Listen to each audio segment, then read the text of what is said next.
കേരള സർവകലാശാലയിൽ അധികാരപ്പോര് കനക്കുന്നതിനിടെ മിനി കാപ്പനെതിരെ വീണ്ടും syndicate. Academic council യോഗം വിളിച്ച മിനി കാപ്പൻ്റെ അറിയിപ്പ് വ്യാജരേഖ ചമയ്ക്കലാണെന്ന് സിൻഡിക്കേറ്റ് അംഗം ജി മുരളീധരൻ പറഞ്ഞു. മിനി കാപ്പൻ വിളിക്കുന്ന യോഗത്തിന് നിയമസാധുതയില്ല.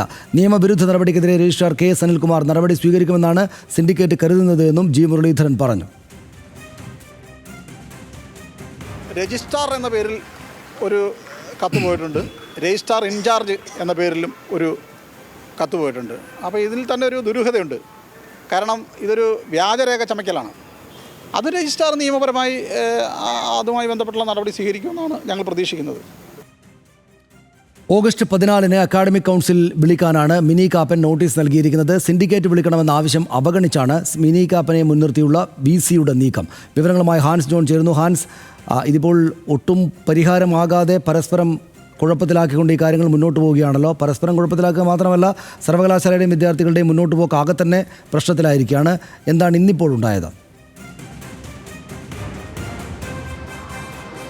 സനീഷ്, കേരള സർവകലാശാലയിൽ ഭരണപ്രതിസന്ധി രൂക്ഷമാകുകയാണ്. അതിൻ്റെ ഭാഗമായി തന്നെയാണ് കഴിഞ്ഞ ദിവസം രജിസ്ട്രാറായിട്ടുള്ള KS അനിൽകുമാറിനെ ഒഴിവാക്കിക്കൊണ്ട് വൈസ് ചാൻസലറായിട്ടുള്ള മോഹനൻ കുന്നുമേൽ ഓൺലൈൻ യോഗം വിളിക്കുന്നത്. ഇതിൻ്റെ പിന്നാലെയാണ് ഇപ്പോൾ അക്കാദമിക് കൗൺസിൽ യോഗം വിളിച്ചു ചേർത്തുകൊണ്ട് വിളിച്ചു ചേർക്കാൻ VC നിർദ്ദേശം നൽകിയത്. ഇതിൻ്റെ അടിസ്ഥാനത്തിൽ രജിസ്ട്രാർ ഇൻചാർജായിട്ടുള്ള ഡോക്ടർ മിനി കാപ്പൻ അംഗങ്ങളായിട്ടുള്ള എല്ലാവർക്കും കത്തയക്കുന്നു. ഈ കത്തിൽ പ്രധാനമായിട്ടും പറഞ്ഞിരിക്കുന്നത് ഏതെങ്കിലും തരത്തിലുള്ള പ്രമേയങ്ങൾ ഈ കൗൺസിൽ യോഗത്തിൽ അവതരിപ്പിക്കാനുണ്ടെങ്കിൽ അത് രജിസ്ട്രാർ ഇൻചാർജായിട്ടുള്ള മിനി കാപ്പന് നൽകണമെന്നാണ്. അതിനോടൊപ്പം തന്നെ രജിസ്ട്രാർ ഇൻചാർജായി ചുമതല ഏറ്റെടുത്തതിന് ശേഷം മിനി കാപ്പൻ്റെ ആദ്യത്തെ ഉത്തരവ് കൂടിയാണെന്നുള്ളൊരു പ്രത്യേകത കൂടി ഇതിനുണ്ട്. അതിനോടൊപ്പം തന്നെ ഈ ഉത്തരവ് വിവരങ്ങൾക്ക് കൂടുതൽ വിശദാംശങ്ങൾ അടുത്ത ബുള്ളറ്റിനിൽ തേടാം.